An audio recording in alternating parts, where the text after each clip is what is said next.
의인이 빠지는 함정.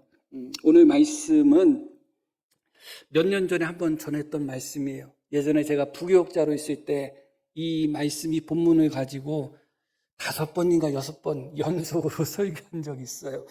그때 이제 청년회 인도하는 예배 때 했던 설교인데 한 5-6번 연속으로 하니까 아이고 하더라고요.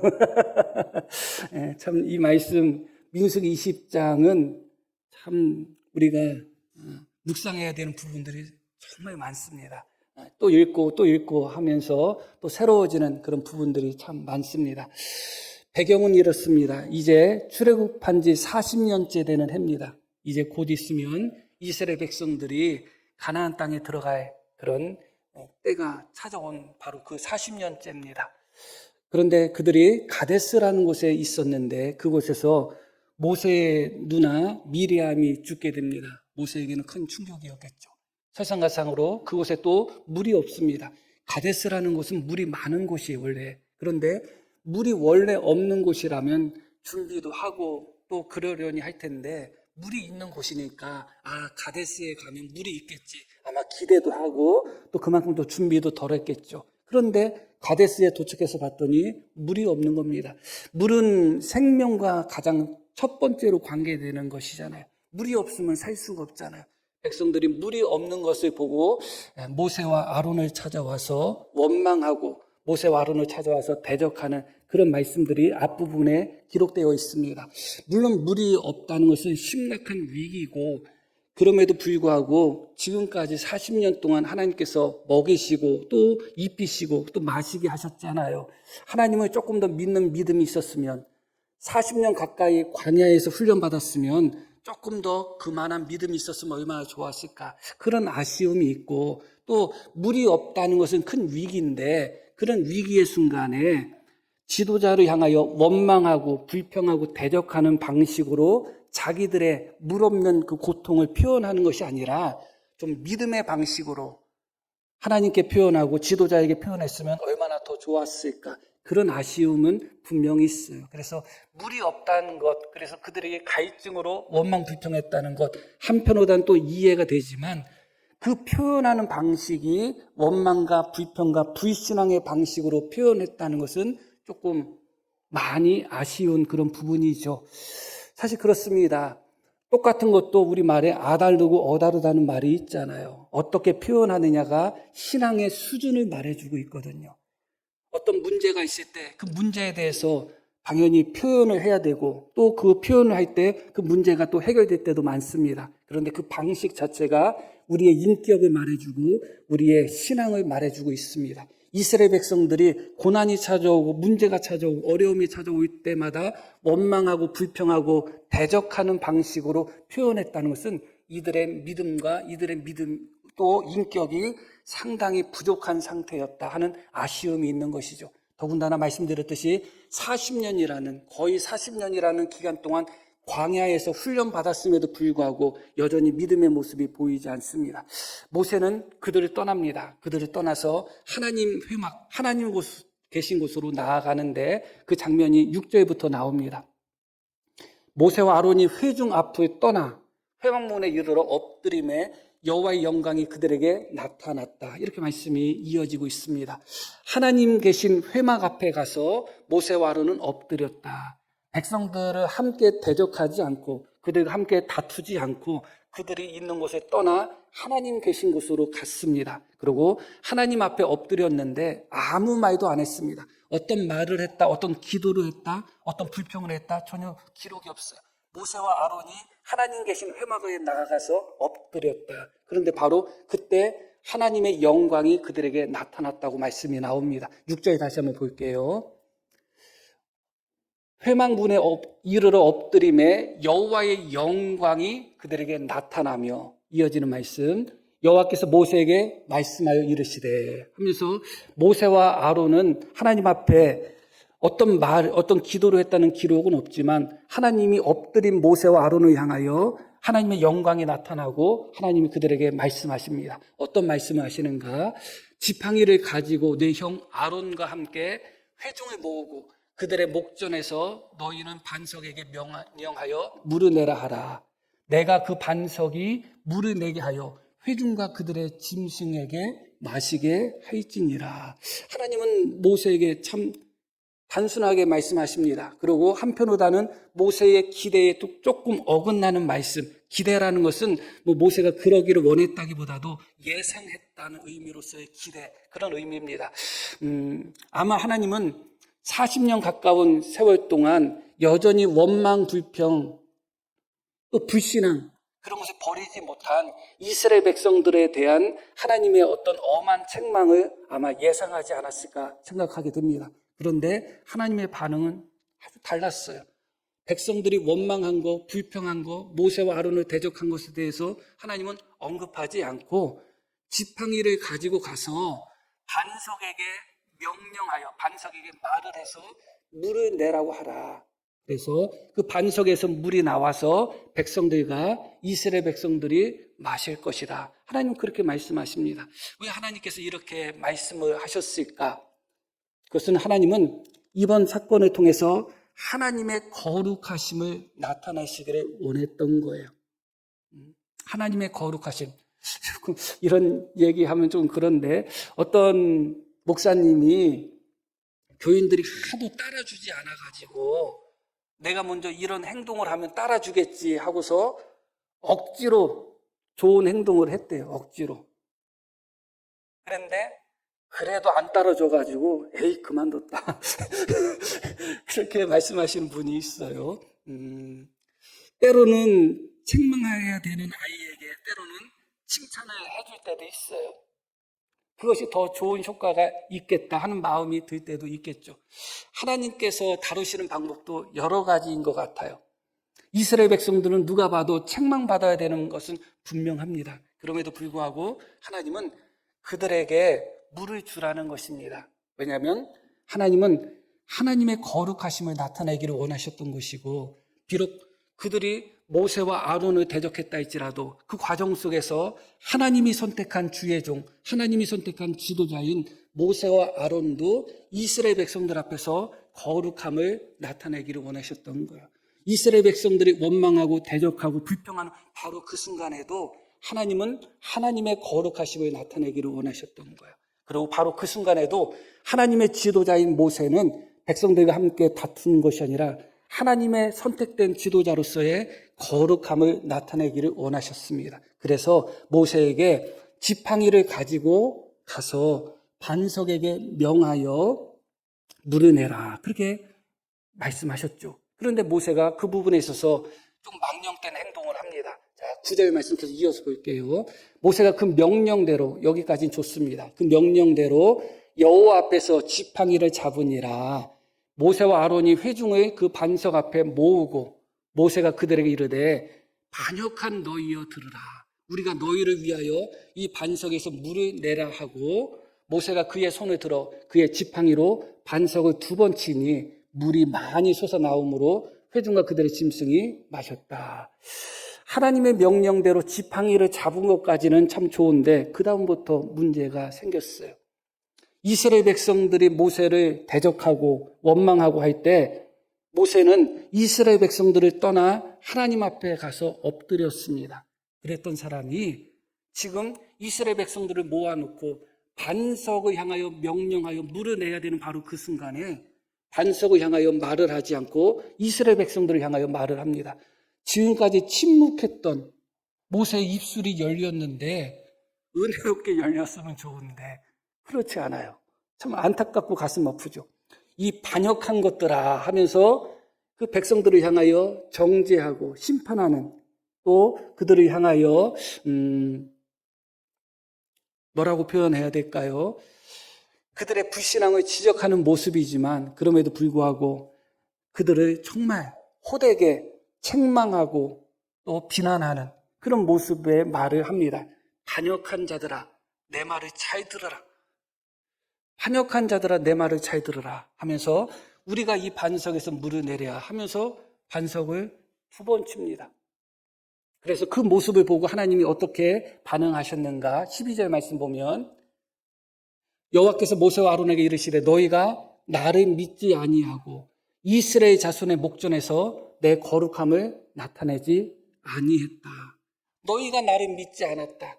그리고 이스라엘 백성들 앞에서 내 거룩함을 나타내지 않았다. 하나님은 그들 앞에서 하나님의 거룩하심을 모세와 아론을 통해서 나타내시기를 원했는데 그들이 하나님께 순종하지 않고 하나님을 믿지 않고 도리어 하나님의 거룩하심을 나타내지 못했다는 겁니다.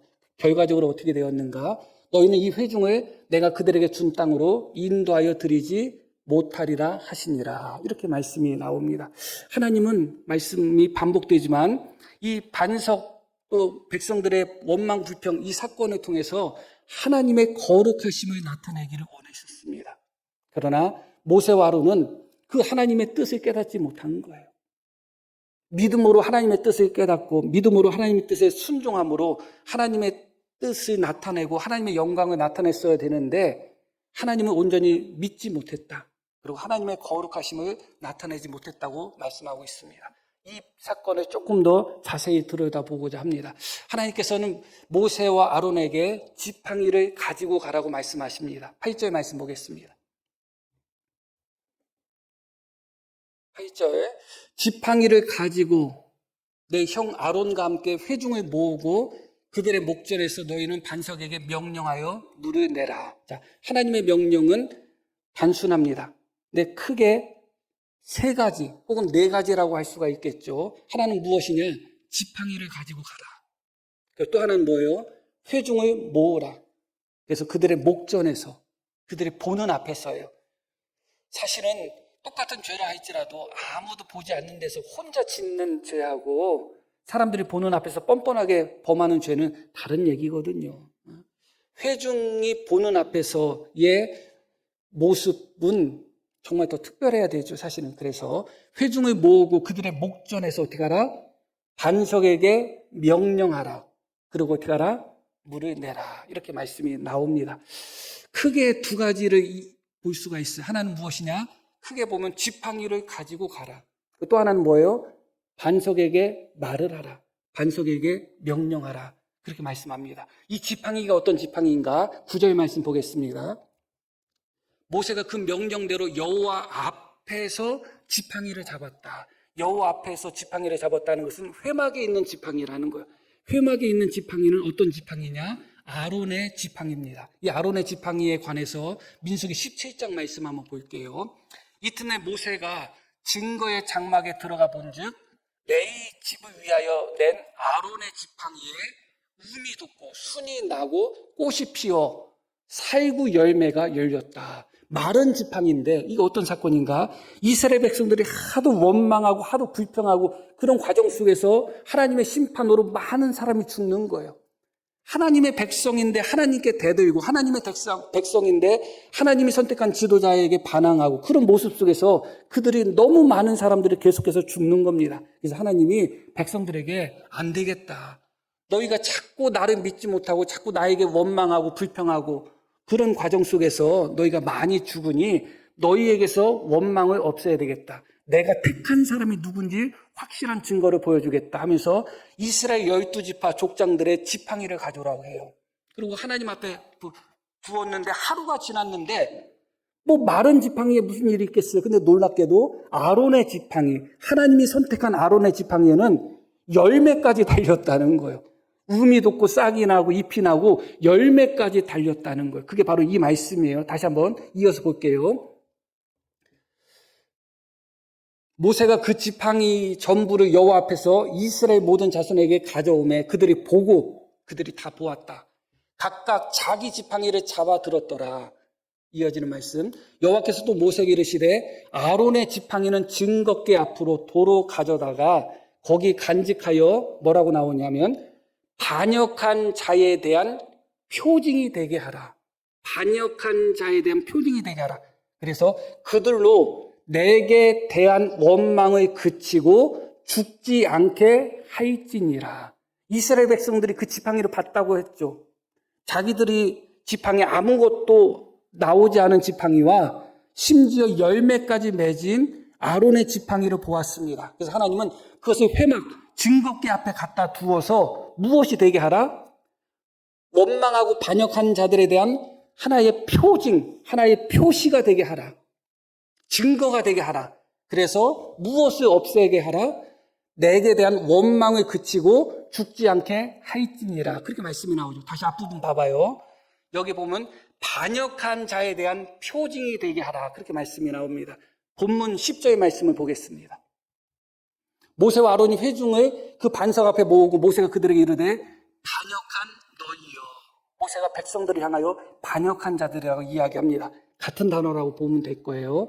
자, 그러면 무슨 의미가 있는가? 하나님이 왜 모세의 지팡이가 있음에도 불구하고 아론의 쌍난 지팡이, 아론의 열매난 지팡이를 잡고 가라고 하는가? 그것이 바로 반역한 자들에 대한 하나의 표시라는 거예요. 원망하고 반역하는 자들에 대한 하나의 표시로서 그들이 그 지팡이를 통해서 그들이 원망을 그치도록 만드는 하나의 표시다. 그래서 그들이 더 이상 죽지 않도록 하라는 것입니다. 그것을 하나님은 뭐라고 말씀하시냐면 자에 간직하라고 말씀하셔요. 그러고 나서 38년 가까운 시간이 흘러간 겁니다. 38년 동안 그 지팡이는 자에 간직되었어요. 그런데 이제 그 지팡이를 끊을 때가 됐어요. 다시 이스라엘 백성들의 원망이 시작됐고 다시 불평이 시작됐습니다. 이전처럼 하나님이 그들을 심판하고 그들을 죽일 수도 있지만 그렇게 원망하는 자, 불평하는 자, 하나님께 반역하는 자들을 하나님은 심판이 아니라 구원하기 위한 하나의 표시로서 그 싹이 나고 열매 맺은 그 지팡이를 간직했던 그 지팡이를 모세에게 들고 가라는 것입니다. 백성들은 그 지팡이를 알아볼 수밖에 없죠. 모세도 그 지팡이를 알아볼 수밖에 없습니다. 그 지팡이 자체는 어떤 지팡이인가? 반역한 자들에 대한 표예요. 표시. 더 이상 그 지팡이를 보는 순간 아하, 우리가 더 이상 하나님 앞에 반역하거나 하나님 앞에 원망하거나 불평해서는 안 되겠구나. 하나님께서 마른 막대기, 마른 지팡이에다가 잎이 나고 싹이 나고 열매를 맺는 기적을 보여주심으로 하나님께서 우리의 원망을 그치게 하셨는데 그 상징이 그 지팡이에요. 모세가 백성들에게 들고 가고 있어요. 하나님은 모세에게 무엇을 말하셨냐? 백성들에게 말하지 말라는 겁니다. 반석에게 말을 하라는 것입니다. 만약에 모세가 하나님의 말씀대로 반역하고 불순종한 자들에 대한 표시로서 존재하고 있는 그 지팡이를 가지고 백성 앞에 가서 얼마든지 그 백성을 정죄하고 얼마든지 그 백성을 심판하고 책망할 수 있는 바로 그 순간에도 그러지 않고 단지 반석을 향하여 반석아 물을 내라 명령했을 때 반석에서 물이 흘러넘쳤다면 이스라엘 백성들은 자기들의 원망함을 깨달았을 것입니다. 그리고 그럼에도 불구하고 이렇게 원망하고 있는 우리임에도 불구하고 하나님께서 우리에게 물을 먹여주시는구나 하는 하나님의 은혜에 대한 감사와 고마움이 넘쳤을 거예요. 아마 그 순간에 하나님께 대한 영광과 하나님의 거룩하심이 온전히 드러났겠죠. 그런데 모세가 그걸 하지 못한 거예요. 그걸 하지 못한 거예요. 크게 놓고 보면 반석에게 명하라는 말씀은 백성들에게 말하지 말라는 거예요. 그러나 모세는 반석에게 명하지 않고 백성들에게 말을 해요. 들으라. 이 반역한 자들아 들으라. 그렇게 모세가 말하는 순간 그 지팡이는 아무 소용이 없어요. 모세가 말하지 않아도 지팡이가 말하고 있는 겁니다.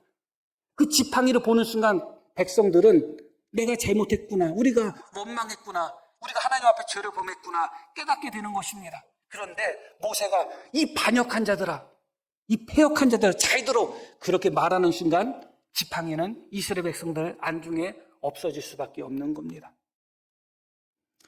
예를 들어서 방이 좀 지저분한데 좀 청소해야지 이렇게 아이가 마음을 먹고 청소하려고 했는데 그 순간에 엄마가 해줄 거 아니요? 청소 좀 하면서 살아. 그러면 어떤 마음이 들어요?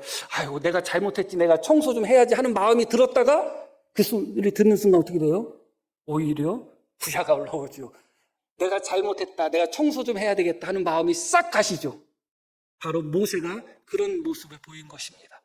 그 지팡이를 보는 순간 우리가 얼마나 불순종하고 얼마나 반역하고 얼마나 원망 불평하고 그것을 인하여 얼마나 많은 사람이 죽었는지 그래서 하나님께서 그 지팡이 마른 지팡이를 선택하셔서 싹이 나고 열매를 맺게 함으로 말미암아 우리의 원망을 금지시키셨는데 우리가 또 원망했구나. 그렇게 깨닫는 순간 모세가 이 반역한 것들 내 말 똑바로 들어 이러면 이 백성들이 한참 은혜 받다가 한참 깨달음을 얻다가 결국은 은혜와 깨달음이 사라질 수밖에 없는 것이죠. 그래서 하나님께서는 모세에게 백성들에게 말을 하는 것이 아니라 반석을 향해서 말을 하라고 합니다. 그런데 모세는 반석을 향해서 말을 하지 않고 반석을 2번 칩니다. 이 사건이 사실은 참 이 본문이 어렵기도 하면서 참 이렇게 해석할 수도 있고 저렇게 해석할 수 있는 가능성들이 너무 많은 본문입니다. 그런데 분명한 것은 무엇이냐? 모세의 행동에 있어서 부족한 2가지는 무엇이냐? 반석에게 명하지 않고 반석을 치고 백성들에게 말을 한 것이 2가지 부족한 모습이에요. 그런데 그 2가지 부족한 모습 속에는 2가지 모세의 또 부족한 다른 것이 원인이 됩니다. 그것이 무엇이냐? 하나는 불신앙이에요. 또 하나는 무엇이냐? 분노예요.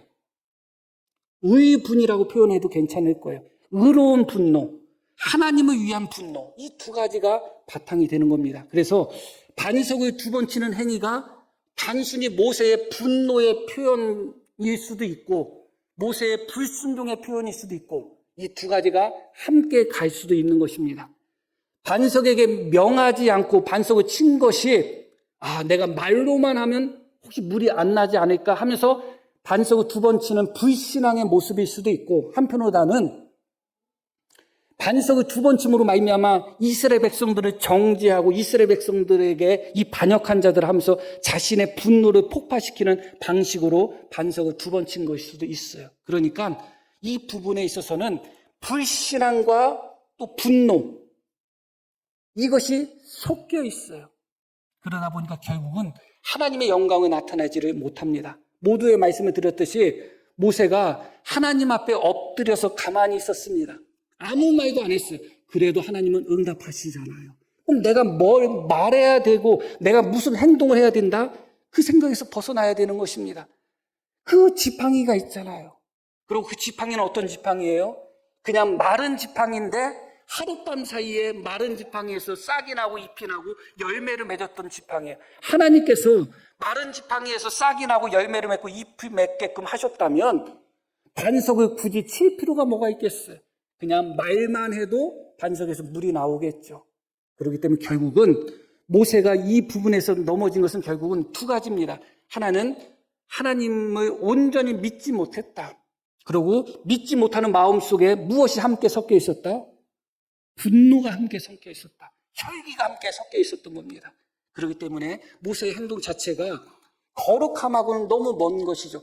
하나님의 말씀에 순종하며 하나님의 뜻에 믿고 나가며 온유함으로 나간다면 거룩함이 드러나는데 그러지 않고 하나님을 온전히 신뢰하지 못하며 그의 마음속에 분노가 있었다면 당연히 그의 행동은 말할 것도 없죠. 모세는 하나님을 믿고 그 마음속에 있는 분노를 가라앉히고 하나님이 말씀하신 대로 백성들에게 말하지 않고 반석을 향하여 반석아 물을 내라 했다면 모세도 그 거룩함이 드러났을 테고 하나님도 그 거룩함과 영광이 드러났을 텐데 모세의 불신앙과 모세의 분노가 그 모든 것을 다 깨트려 버렸어요. 그럼에도 불구하고 하나님은 이스라엘 백성들과 짐승들이 충분히 먹을 수 있는 양의 물을 공급하신 것을 보게 됩니다. 이 말씀을 우리가 보면서 항상 같이 언급하는 그런 장면이 어떤 장면이냐? 모세가 그의 형과 그의 누나에게 비난당했을 때의 모습이에요. 비난당했을 때 모세가 그의 형과 그의 누나를 대적하지 않는 그런 모습이 나타나거든요. 그것이 어디에 나타나느냐? 민수기 12장 말씀에 이렇게 나옵니다. 이 사람 모세는 온유함이 지면의 모든 사람보다 더하더라. 이게 모세에 대한 평가예요. 그러니까 이 땅에 존재하는 모든 사람들 중에 모세보다 더 온유하고 더 겸손한 사람은 없었다는 거예요. 그러니까 원래 모세는 혈기가 많은 사람이고 분노가 많은 사람이에요. 그러나 광야 40년 동안 하나님 앞에 훈련받는 기간 동안 양치고 뭐 그렇게 하는 기간 동안 모세는 온유한 사람으로 바뀌었어요. 지면의 모든 사람들보다 온유했다는 거예요. 그래서 이제는 모세에게 있어서 단점이었던 부분이 장점으로 바뀌었던 거예요. 혈기가 넘쳤던 사람이 온유한 사람으로 바뀌었기 때문에 장점이 됐죠. 그런데 그렇게 온유함이 넘쳤던 모세가 지금 백성들 앞에 혈기 부리고 분노하며 하나님을 믿지 못하는 그런 행동을 통하여 오히려 어떻게 된 거예요? 가나안 땅에 들어가지 못하는 결과를 맞이하게 됐습니다. 모세에게 있어서 온유함은 큰 장점이었는데 그 순간에는 그 온유함이 찾아볼 수가 없는 그런 상태가 돼버린 거예요. 어떤 선수가 있는데, 운동선수가 있는데 그 사람의 가장 큰 장점은 평정심을 유지하는 것이다. 그런데 그렇게 평정심을 유지하는 것이 그 선수에게 가장 큰 장점인데 어느 날 시합을 하는데 평정심을 잃어버렸다. 그러면 그 시합에는 지는 거죠. 망하는 거죠. 온유함이 가장 큰 장점이었던 모세가 지금 백성들을 향하여 이 패역하고 반역한 것들아, 내 말 잘 들어라. 우리가 너희를 위해서 이 반석에서 물을 내려 하면서 반석을 2번 치는 그렇게 불신앙적인 모습과 분노하는 모습을 터뜨리는 그런 함정에 빠진 것을 보게 됩니다. 이 말씀을 사실은 오늘 준비하게 된 이유가 사실은 지난주의 말씀을 이어서 드리는 겁니다. 사실은 지난주에 우리가 들었던 말씀이 뭐예요? 하나님께서 바울에게 육체의 가시를 보낸 것에 대해서 우리가 지난주에 배웠죠. 자, 그 말씀 한번 보겠습니다. 고린도서 12장 보면 여러 계시를 받은 것이 지극히 크므로 너무 자만하지 않게 하시려고 내 육체의 가시, 그 사탄의 사자를 주셨으니 내 육체의 가시를 하나님이 주셨다. 자만하지 않게 하기 위하여. 그래서 그 내 육체의 가시가 나에게 어떤 노릇을 하느냐, 중요한 말씀이 이어지는 부분 이렇게 나오죠. 이는 나를 쳐서 너무 자만하지 않게 하려 하심이라. 그러니까 하나님이 바울 사도가 자만하지 않도록, 교만하지 않도록 그에게 육체의 가시를 주셔서 육체의 가시를 통해서 바울 사도를 치셨다는 거예요. 계속 치셨다는 거예요. 신랑이 분수 떨라고 하면 부인 옆에서 옆구리 찌르는 것처럼 계속 육체의 가시가 바울을 계속 쳤습니다. 이게 너무너무 고통스러운 거였어요. 그래서 바울이 하나님 앞에 간절히 3번 기도했다고 나와요. 고통스럽죠. 이 가시가 내게 뽑히기를 위하여. 얼마나 고통스러우냐면 그것이 사탄의 사자라고 표현될 정도로 바울을 괴롭혔던 그런 가시예요. 하나님은 육체의 가시를 보내서 바울을 치셨습니다. 이것만 해도 힘들고 고통스럽습니다. 날마다 육체의 가시가 나를 치는 겁니다. 교만하지 말라고. 그런데 바울이 고린도전서 9장에서 이런 고백을 해요. 어떤 고백하냐? 내가 내 몸을 쳐 복종하게 함은, 이 놀라운 말씀이에요. 하나님이 바울 사도에게 준 육체의 가시가 바울 사도를 치고 있어요. 그것만 해도 힘들고 고통스러워. 그럼에도 불구하고 바울은 스스로도 자기 자신을 쳤다는 거예요. 하나님이 나에게 보내신 육체의 가시, 그 육체의 가시가 나를 치는 것만 해도 나는 충분해. 나는 그것만 가지고도 충분히 겸손하고, 그것만 가져도 충분히 온유하고, 그것만 가져도 나는 너무 고통스러우니까 내 믿음을 잘 지킬 수 있어. 그렇게 생각할 수 있지만, 하나님께서 육체의 가시를 주셔서 육체의 가시가 바울을 치는 것 외에도 바울 스스로도 자기 자신을 쳐서 복종시켰다는 거예요. 스스로도. 왜냐? 내가 남에게 전판 후에 자신이 도리어 버림을 당할까 봐 두려웠다. 애굽에서 이스라엘 백성들을 이끌어낸 사람이 누구예요? 모세예요. 그 이스라엘 백성들을 40년 동안 광야에서 이끈 사람이 누구예요? 모세예요. 그리고 그 이스라엘 백성들을 가나안 코앞까지 데리고 간 사람이 누구냐? 모세예요. 그러나 정작 모세는 가나안 땅에 들어가지 못했어요. 바울 사도의 고백, 내가 내 몸을 쳐서 복종시키면 내가 전파한 후에 도리어 내가 버림을 받을까 봐 두렵다. 하나님께서 내 육체의 가시를 보내셔서 그 육체의 가시가, 하나님이 보낸 육체의 가시가 나를 계속 치고 있음에도 불구하고, 그럼에도 불구하고 나는 내 스스로도 나를 계속 쳐서 복종시키고 있다는 거예요. 그만큼 우리의 본성이 쉽게 훈련되지가 않고 쉽게 그것이 완성되지를 않아요. 모세에게서 가장 안타까웠던 것이 그거예요. 하나님이 광야 40년 동안 장인 집에서 양을 키우면서 그 기간 동안 모세를 한없이 온유한 자로 하나님은 훈련시켜 놨어요. 거기서 만족해서는 안 되는 거예요. 스스로도 계속해서 나는 원래 온유한 사람이지 완성된 게 어디 있어요. 계속해서 모세도 자기를 쳐서 복종시켰어야 되는 거예요. 온유한 사람이니까 이 부분에는 안 넘어진다? 천만의 말씀이에요. 온유한 사람이 분노에 넘어지는 거예요. 깨끗한 사람이 더러움에 넘어지는 거예요. 다 자기 강점이 어느 순간 뒤돌아보면 자기 약점으로 변해 있어요. 쇠는 단단하시도록 또 더 두드려줘야 되는 거예요. 달리는 말에 채찍을 하는 겁니다. 잘 달린다고 놔두면 어느 순간 멈추는 거예요. 스스로가 쳐서 복종시켜야 되는 것입니다. 바울 사도의 위대함이 거기 있는 것입니다. 우리가 어떤 인물의 위대함을 논할 바는 아니겠지만 그럼에도 불구하고 하나님이 그에게 보내신 육체의 가시가 날마다 그를 치고 있음에도 불구하고 그것만 해도 고통스럽고 힘듦에도 불구하고 자기 스스로 자기를 쳐서 복종시켰다는 거예요. 쳤다는 것은 눈을 팍 쳤다는 의미예요. 사실은 정신 번쩍 들게끔 스스로가 자기를 그렇게 쳐서 스스로가 복종시키는 모습을 계속 날마다 바울 사도는 이어가고 있었다는 것입니다. 하나만 가지고 부족한 것입니다. 하나님의 은혜로 우리가 믿음이 생기잖아요. 그럼 하나님이 나에게 은혜 주시면 내가 믿음이 생기겠지? 그렇지 않죠. 하나님이 나에게 믿음의 은혜를 주시고 나 스스로도 내가 믿음의 은혜를 누리도록 내가 스스로도 어떻게 해야 돼요? 훈련하고 연습하고 나아가야 되는 거예요. 그 두 가지가 언제나 함께 나가야 되는 것입니다. 결론적인 말씀을 드린다면 모세가 하나님 앞에 아무 말도 하지 않고 엎드렸습니다. 그때까지도 백성들에게도 아무 말도 하지 않았어요. 너무너무 믿음의 모습이었던 것입니다. 그러나 결정적인 순간에 모세는 이스라엘 백성들 목전 앞에서 하나님의 거룩하심을 드러내야 되는 바로 그 순간에 도리어 하나님의 거룩하심을 드러낸 것이 아니라 자신의 불신앙과 자신의 혈기와 자신의 분노로 말미암아 하나님의 거룩하심을 온전히 손상시켜 버렸죠. 반역한 자들아 외치면서 스스로가 반역한 자인 것도 느끼지 못하면서 그러면서 반석을 향하여 명하지 않고 백성들을 향하여 정죄하면서 이 반역한 자들아 하면서 자기 손을 번쩍 들어 반석을 2번 칩니다.